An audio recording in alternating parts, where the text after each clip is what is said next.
प्रथम लागू दो चरण को, धनी एक खिन, लाख तली लाल एड़िया, मेरे जीव के यही जीवन, इन पांव तले पड़ी रहूं, धनी नजर खोलो बातन, पल न वालू निरखु नेत्रे, मेरे जीव के यही जीवन, मेरे जीव के यही जीवन।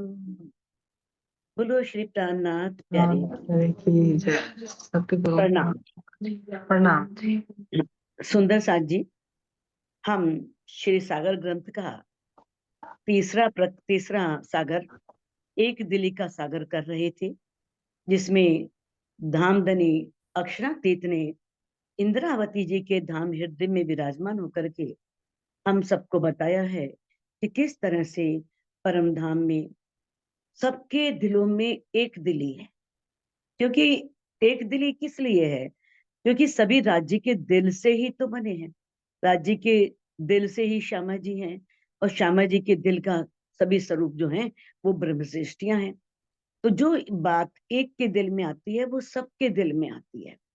किस तरह से धनी ने बताया है कि राज्य कहीं पर भी हो, मान लो वो अपने नीलो पीलो मंदिर में विश्राम कर रहे हैं, सखियां वनों में गई हैं, लेकिन वनों में तो गई हैं, लेकिन वो राज्य से अलग नहीं है। ये इस कालमाया के ब्रह्मांड में है। कालमाया के ब्रह्मांड में जुदाईगी है, लेकिन परम धाम में एक पल की भी जुदाईगी नहीं है। राज्य रूहों से, रूहें राज्य से एक पल के लिए भी जुदा नहीं होती, एक पल के लिए भी अलग नहीं होती। चाहे वो मूल मिलावे में बताया है ना कि किस तरह से 3 पंक्तियों में बैठी हैं या बीच में रास्ता है, लेकिन उनके दिलों में एक भाव है, दिलों में एक रास्ता है। तो वो किस तरह से उसे एक रूप माना गया है, एक रस माना गया है। तो ये बताया है कि किस तरह से राजी हमें इसी एक दिली को समझाने के लिए ही तो कालमाया के ब्रह्मांड में लाए, क्योंकि वहां पर ये जुदाईगी की लीला हो नहीं सकती थी, और बिना जुदा हुए ये बात का स्पष्टीकरण हो ही नहीं सकता था कि इश्क बड़ा किसका है, कौन किससे अधिक इश्क करता है, कौन आशिक है, कौन माशुक है। क्योंकि परम धाम में तो राजी आशिक भी हैं, राजी माशुक भी हैं, और रूहें आशिक भी हैं, माशुक भी हैं।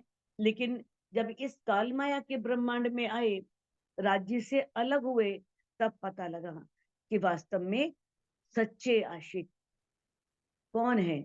धामधनी अक्षरातीत है। तो हम कल 25 चौपाई कर चुके थे, और जिसमें उस चौपाई में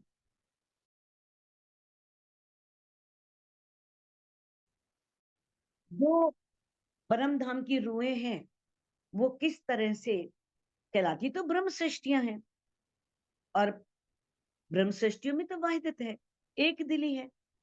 फिर उनके अंदर इश्क क्यों नहीं आ रहा? तो धनी ने उस चौपाई में हमें बताया था, जो इल्म विचारे हक का, यदि हम धनी ने जो ब्रह्मवाणी में कहा है उस ब्रह्मवाणी को अपने हृदय में उतारे, उसका चिंतन करें, मनन करें, मंथन करें, वो हमारे आचरण में आए, हमारे व्यवहार में आए, तो उनका इश्क क्यों नहीं बढ़ेगा? ताको इश्क बढ़त, उनका इश्क बढ़ता है। जो सिर्फ वाणी को पढ़ने से कुछ नहीं होता, सिर्फ पढ़ लेने मात्र से या सुन लेने मात्र से, जब तक वो हमारी रहनी में नहीं आती वाणी, हमारे व्यवहार में नहीं आती, और हम उस पर नहीं चलते, तब तक इश्क नहीं आ सकता। आगे 26वीं चौपाई में कह रहे हैं, एक कहती हूँ कोई संशय लियावो जिन। अब इंद्रावती जी कहती हैं कि अब ये बात मैं उन रूहों से कह रही हूँ, किन ब्रह्म सृष्टियों से। अब कौन कह रहा है ये? इंद्रावती जी की आत्मा, मामती जी की आत्मा जो रूह है वो कह रही है कि हाँ सुंदर साथ जी कि परम धाम की ब्रह्म सृष्टियों से ये बात कह रही हूँ कोई संशय लिया वो जिन, मेरी इस बात में कोई भी संदेह मत करना। देखो ये मुख्य बात है। अगर हमारे मन में जरा भी संदेह है ना, जरा भी भ्रांति है, तो कोई लाभ मिलने वाला नहीं है। हमारे मन में संशय है, पता नहीं वाणी में लिखा है ऐसा होता भी है या नहीं होता, वास्तव में हम ब्रह्म सृष्टियां हैं भी या नहीं है, पता नहीं पूर्ण ब्रह्म परमात्मा अक्षरातीत दीदार देते भी हैं या नहीं देते। अगर वाणी कह रही है तो देते हैं, हमें विश्वास करना है। और विश्वास करीने दूर सीजे, तारतम का फल ले सीते। जो विश्वास करता है तो विश्वास के ही बेड़े पार होते हैं।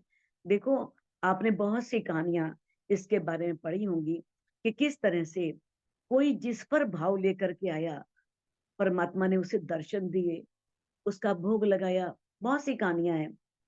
तो ये नहीं कि वो पत्थर भगवान है, नो। उसका भाव क्या है? उसका भाव बड़ा है। उसका इतना भाव, इतना विश्वास कि परमात्मा को प्रकट होना पड़ा।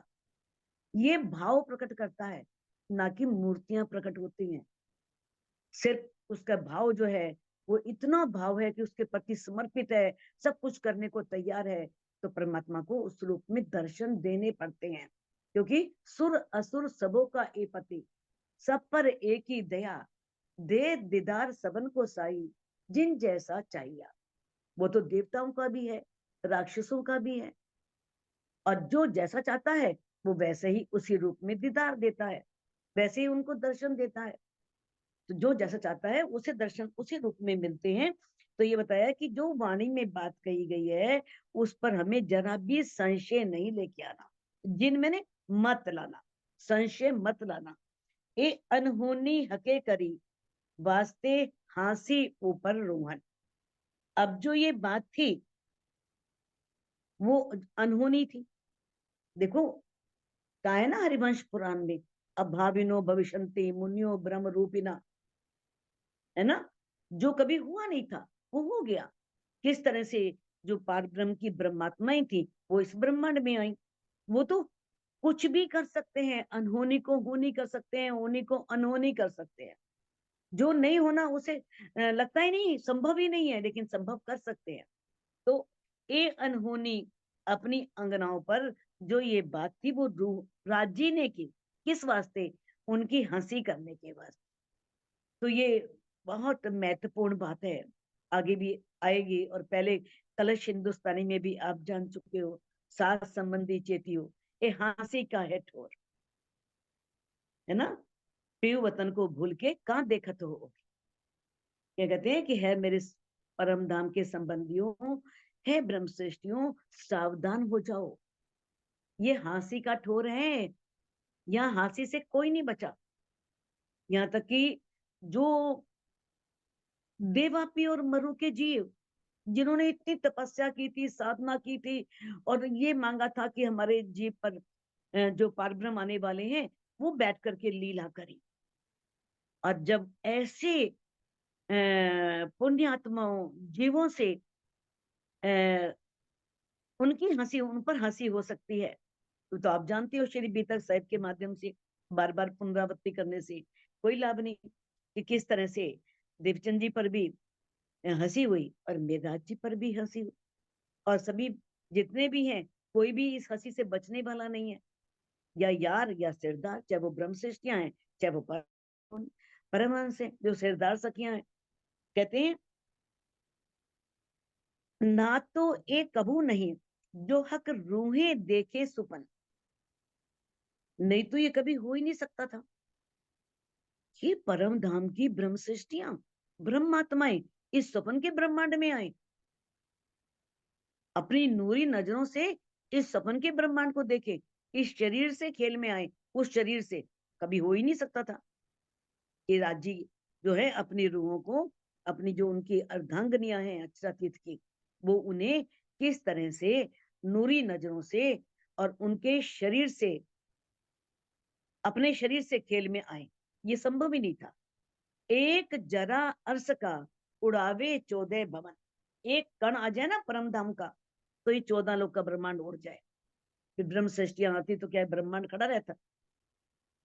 कहते हैं एक जरा अर्श का, अगर मान लो देखो पहले ही इंद्रावती जी ने बोल दिया है कि संशय मत लाना, अब संशय लाना नहीं कि क्या ऐसा हो सकता है कि परम धाम का एक कण आ जाए और सारा 14 लोक का ब्रह्मांड नष्ट हो जाए। कहा जा रहा है तो हो जाएगा, हमें विश्वास करना है और बिल्कुल भी संदेह नहीं लाना।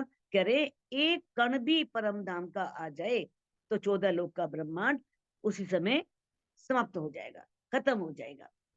ए हके हिकमत करी, ये राज्य की बहुत कारीगरी है, हिकमत है ये बहुत विचित्र लीला है कि उन्होंने किस तरह से अपनी रूहों को ये झूठे ब्रह्मांड का, सपन के ब्रह्मांड का खेल दिखाया। उनसे बड़ा कुशल कारीगर कौन हो सकता है, उनसे बड़ा जादूगर कौन हो सकता है ना?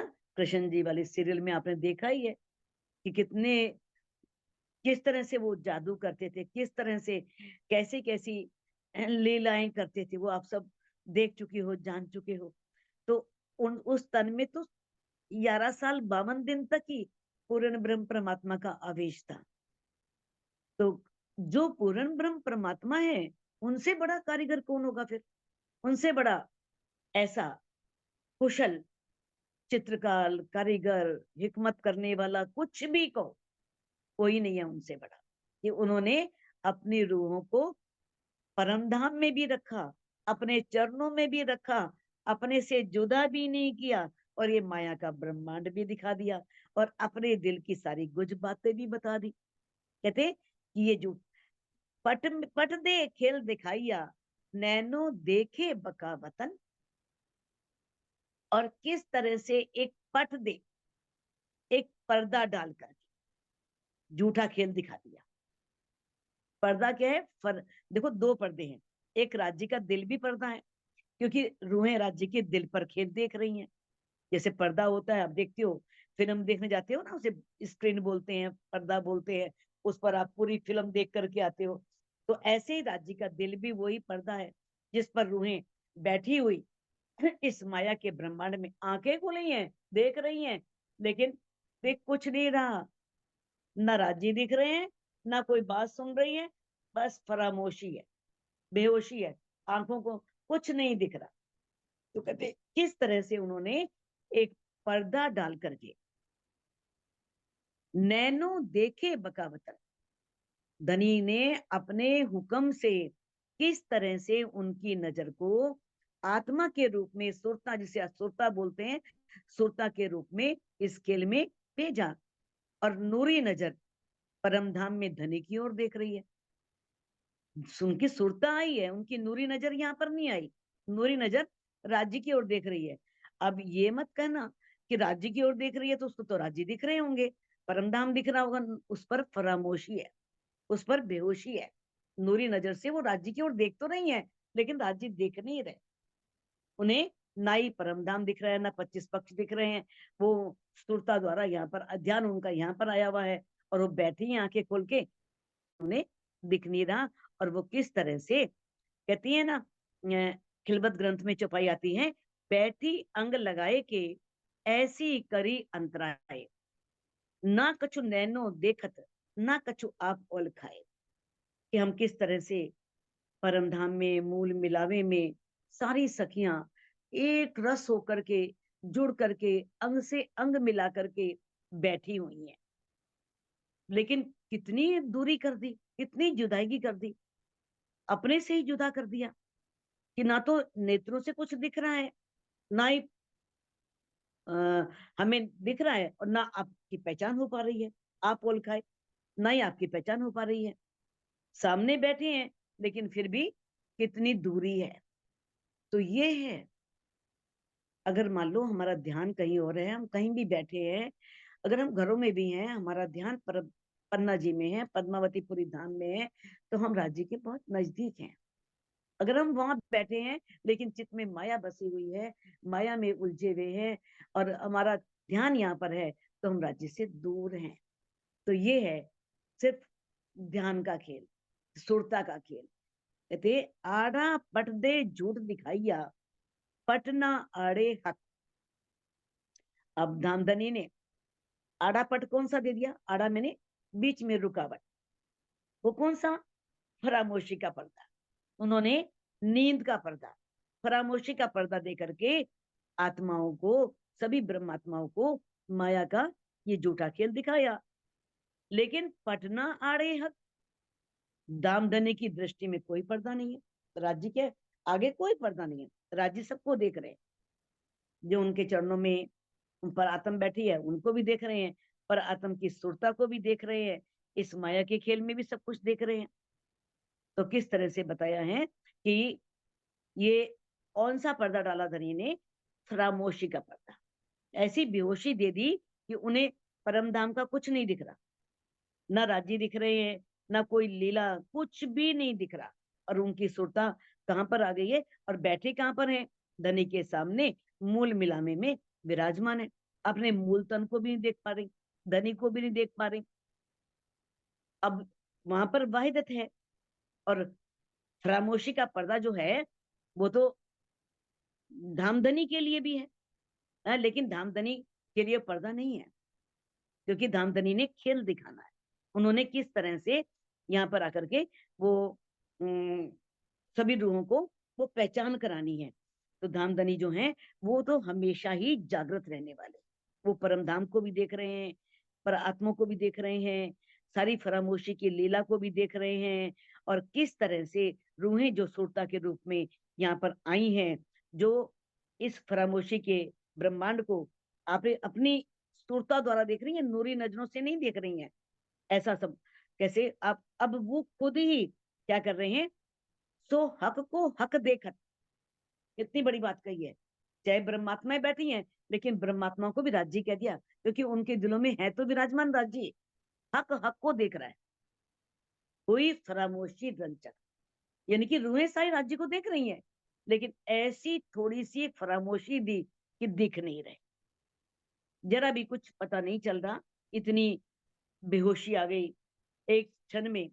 किस तरह से कोई, जैसे कोई नशे की गोली लेता है, और नशे की गोली लेते ही कैसे आंखों के आगे अंधेरा आना शुरू हो जाता है, और कुछ भी सोचता नहीं, दिखता नहीं। ऐसे राज्य ने थोड़ी सी फरामोशी दी और उन्हें वहां का कुछ भी नहीं दिख रहा। और वो किस तरह से नूरी नजर से राज्य की ओर देख रही हैं, और अपनी परम सुरता द्वारा वो इस माया के ब्रह्मांड को देख रही हैं। तो ये कारीगरी, ये विचित्र लीला धामधनी ने रूहों के वास्ते की, क्योंकि रूहों को यहाँ भेजना भी था और सामने भी रखना था, अपनी नजरों से दूर भी नहीं करना था। तो किस तरह से रखा भी अपने सामने, अपने सामने, अपने चरणों में, और किस तरह से ये माया के ब्रह्मांड में ला करके ये सारा खेल भी धनी ने दिखाया। इन विध खेल दिखाइया, ना तो रूहें झूठ देखें क्यों कर। इस प्रकार से धनी ने अपनी अंगनाओं को ये माया का खेल दिखाया। नहीं तो रूहें ये झूठा खेल, ये सपन का ब्रह्मांड किस प्रकार से देख सकती थी? वो इस ब्रह्मांड में राज्य कैसे उन रूहों को भेज सकते थे? अपने तन हके जान के करी हांसी रूहों ऊपर। किस तरह से धामधनी, हमारे प्राण वल्लभ प्राण प्रीतम ने अपनी ब्रह्मात्माओं को अपना साक्षात स्वरूप मानकर ही, कि मेरा ही स्वरूप है, ये हंसी की है, अर्थात ये हंसी का खेल दिखाया है। तभी धनी ने हमें बार बार बार बार इस वाणी में सावचेत किया है। आगे आप पढ़ोगे, लास्ट में आएगा ये, शायद मार्फत सागर में है या छोटा कियामतनामा में, उसमें सारा बताया है कि हमें हंसी नहीं करानी। क्योंकि अगर हंसी नहीं करानी तो यहीं बैठे हुए अपने चितवन द्वारा अपने परम धाम को, अपने राज्य को पहचान लो। अगर पहचान नहीं हुई तो वहां जाकर के जो हंसी होगी ना, तो आंखें भी ऊपर नहीं उठेंगी, शर्म के मारे आंखें झुकी रहेंगी। कहते हैं सो भी किया सुख वास्ते, पर अब सुध किनको नाए। अब राज्य ने जो ये खेल बनाया, या रूहों को इस माया के ब्रह्मांड में भेजा, या जो हंसी वगैरह की, जो भी किया, हंसी का खेल दिखाया, वो सब सुख देने के लिए, ना कि दुख देने के लिए। हम रोते हाय मर गए, हाय मर गए, दुखी दुख है, इस संसार में दुखी दुख है। तो दुख क्या क्या बता के है? जब तक हम माया को भारी करते हैं। दुख आपन को जो होते हैं, माया करते हैं भारी जी। अगर हम माया को भारी करते हैं तो दुख होता है। इन वचनों पर विचार करना है। किस तरह से लागोगे दुख को तो दुख तुमको लाग से, लागोगे निज सुख को तो दुख तुमसे भाग से। अगर तुम माया में चिपटे रहोगे, माया से जुड़े रहोगे, तो क्या होगा? तो माया तुम्हें लगेगी, माया परेशान करेगी करेगी। अगर अपने आत्म के आनंद को याद करोगे, अपने परम धाम के 25 पक्षों को याद करोगे, दुख तुमसे भागसी, तो माया तुमसे भाग जाएगी। कहा है ना वाणी में राज जी ने, कहते हैं हवे आत्म तू जाग्यानी केर, माया गई पोताने घेर। है आत्मा, अब तू जागने के मार्ग पर चल। जैसे ही आत्मा अध्यात्म के मार्ग पे चलती है, जागने के मार्ग पे चलती है, तो माया अपने घर चली जाती है। तो हमें किस तरह से धनी ने बताया है कि धनी हमें इस ब्रह्मांड में सुख देने के लिए लाएंगे। ये बातें कब पता लगेंगी? जब परमधाम वापस जाए। पहले परमधाम में थे। इंद्र सिंह का ना, मैं हक को जुदा जानती, लियावती शब्द में वर्णन, जड़ में सिरले ढूंढती, हक दिल में आए चेतन। कहा है ना इंद्रावती जी ने, मैं परमधाम में राज्य को अपने से जुदा जानती थी, लेकिन अब वो बात जब परमधाम जाएंगे, इस ब्रह्मवाणी के द्वारा जागृत होकर के, राज्य के दिल के सारे गुज भेदों को जान करके, तो आनंद ही कुछ और होगा। पहले तो इश्क में सराबोर थे, डूबे हुए थे। क्या पता इश्क का, उससे मिलने वाले आनंद का, जो अब आनंद आएगा। तो राज्य हमें यहाँ पर लाए हैं, इस माया के खेल में, इस सपन के ब्रह्मांड में, हमें सुख देने के लिए, ना कि दुख देने के लिए। पर अब सुध किनको ना है? लेकिन किसी को अब सुध ही नहीं है। सब माया में डूब गए हैं। सबको माया प्यारी लग रही है। माया को लगे हैं तो माया लगेगी, माया तो धक्के देगी देगी। जो रूह माया में डूबी रहती है, तो राज्य तो देखो, वो तो मेर के सागर है, आनंद के सागर है। वो किसी को दुख देते ही नहीं है। कहते मैं तो, कहते इतना दुख भी नहीं देता।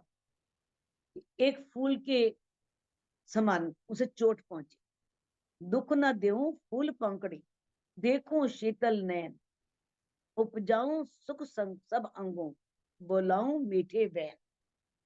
कि मैं किसी भी रूह को इतना दुख भी नहीं दे सकता कि उसे फूल की पंखुड़ी लगती है ना, उससे क्या चोट पहुंचती है, इतना दुख भी नहीं दे सकता। और कैसे मीठे मीठे वचन बोलता हूँ। तो राज्य थोड़ा दुख देते हैं। तो कौन देता है? माया। माया कहती है अरे पारब्रह्म के सुख छोड़ करके, पारब्रह्म को भूल करके मुझ में लगी हुई है, तो ले। वो उसे फिर ठोकर मारती है, धक्का देती है, उसे दुख पहुंचाती है, ताकि इसे पारब्रह्म की याद आए। देखो, माया ने कहा था मैं याद नहीं करने दूंगी। माया ने कहा था मैं याद नहीं करने दूंगी। मैं तेरी रूहों, दादी ने जब कहा था, भाई अपने आप को बहुत मानती है कि हम भूलेंगे नहीं, लेकिन तुम्हें ऐसा कुछ करना है कि ये भूल जाए। तो माया ने कहा था मैं बड़े सुंदर सुंदर रूप धारण करूंगी। मैं तो इस तरह से सुंदर सुंदर किट्टी पार्टीज और क्लब और ये सब कुछ बना दूंगी। थिएटर बन जाएंगे, घरों में टीवी आ जाएंगे, और सारा दिन वो सीरियल चलेंगे, रात तक किसी को होश ही नहीं परब्रह्म की, वाणी पढ़ने की ध्यान ही नहीं है, पता ही नहीं रहेगा। इस तरह से सब कुछ भुला दूंगी। लेकिन जब आत्म जागने के मार्ग पे चलती है, अब जो परब्रह्म की आत्माएं हैं, राज्य ने उनको तो जगाना ही जगाना है।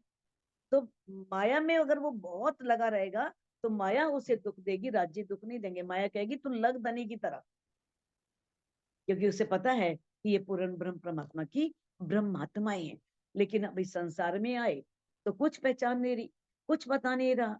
और हम किस तरह से उस माया के में आकर के इतना रल गए, इतना घुल गए, मिल गए, वो सारी चिंताओं का बोझ अपने सिर पर लिए बैठे।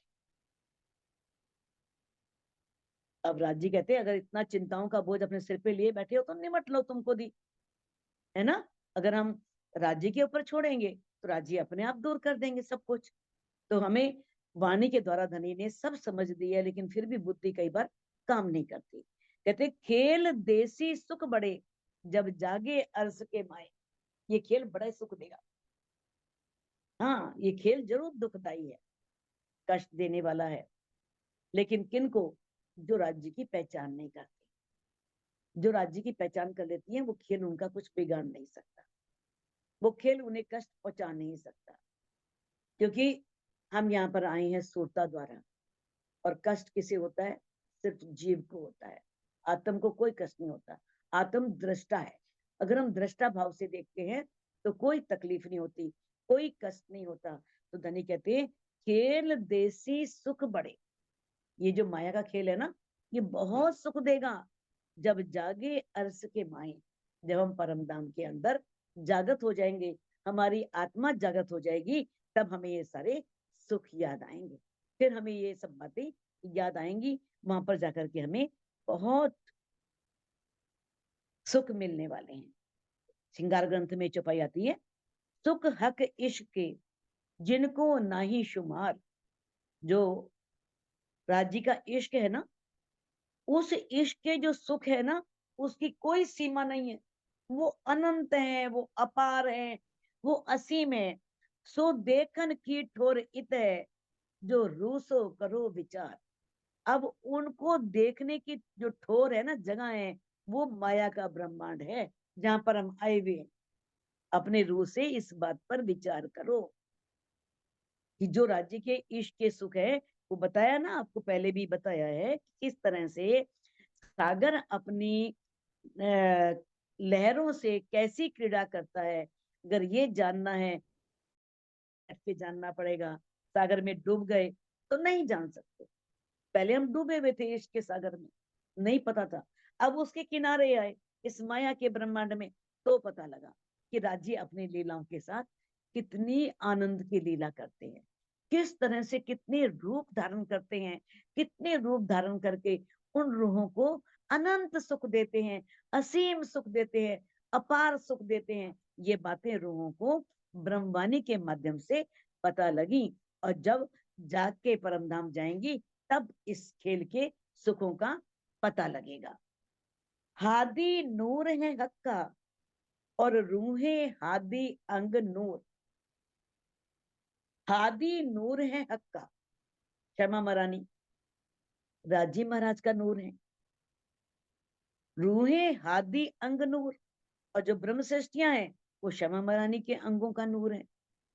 यानी कि है अरस परसी, इन विद अर्स में वायदत, ये सब हक का जहूर।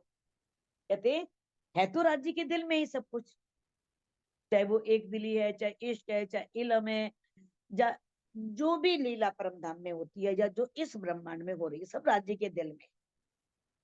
तो इस तरह से इन विद अर्श में वायदत, इस प्रकार से परमधाम में जो वाहिदत है, राज्य का जो है ना मार्फत स्वरूप हृदय, उस मार्फत स्वरूप हृदय से ही श्यामा जी हैं, सखियों के स्वरूप हैं, और अनादि रूप से प्रकटन है। स्वयं भी राज्य, श्यामा जी और सखियों के स्वरूप में वो लीला कर रहे हैं। ये सब हक का जहूर है, राज्य का ही प्रकटन है। राज्य का वो मार्फत स्वरूप हृदय से हकीकत रूप में प्रकट होना है, लीला के रूप में प्रकट होना है। श्री महामत कहे ए तीसरा, ए जो रूहों दिल सागर। अब महामती जी कहते हैं, यह रूहों, ये जो तीसरा सागर है, जो एक दिली का सागर है। अब ये धनी ने ऊपर बताया एक दिली के सागर के बारे। अब कहते हैं, अब कहूं चौथा सागर। अब मैं जो राज्य की शोभा का सागर है, उनकी श्रृंगार का सागर है, चौथा सागर है, उसके बारे में मामती जी कह रहे, अब मैं कहने जा रही हूं। पट खोल देखो अंतर। अब अपने अंदर के पर्दे को खोल दो। अंदर का पर्दा खोलना मतलब क्या है? अंतर चक्षुओं को अपनी आत्मिक दृष्टि से उस सागर को, जो हद और बेहद से परे, कहां पर है? परमधाम के मूल मिलावे में, उसे देखो। बट खोल देखो अंतर। अंतर यानी कि जो दूरी पर है, जो यहाँ पर नहीं है, हद से बेहद से परे परम धाम में मूल मिलावे के अंदर विराजमान जो हमारे धामधनी हैं, अक्षरातीत हैं, जो पूर्ण ब्रह्म परमात्मा है, उनकी शोभा और श्रृंगार को देखो। तो सुंदर साथ जी इस चौपाई को आप अनम्यूट करके दोहरा सकते हैं। श्री महामती कहे ए तीसरा, श्री महामती कहे ए तीसरा, ए जो रूहों दिल सागर, ये जो देखो रूहों दिल दिल सागर, अब कहूँ चौथा सागर, अब कहूँ चौथा सागर, पट खोल देखो अंतर, पट पट खोल खोल देखो देखो अंतर। बोलो श्री प्राणनाथ प्यारे की अरे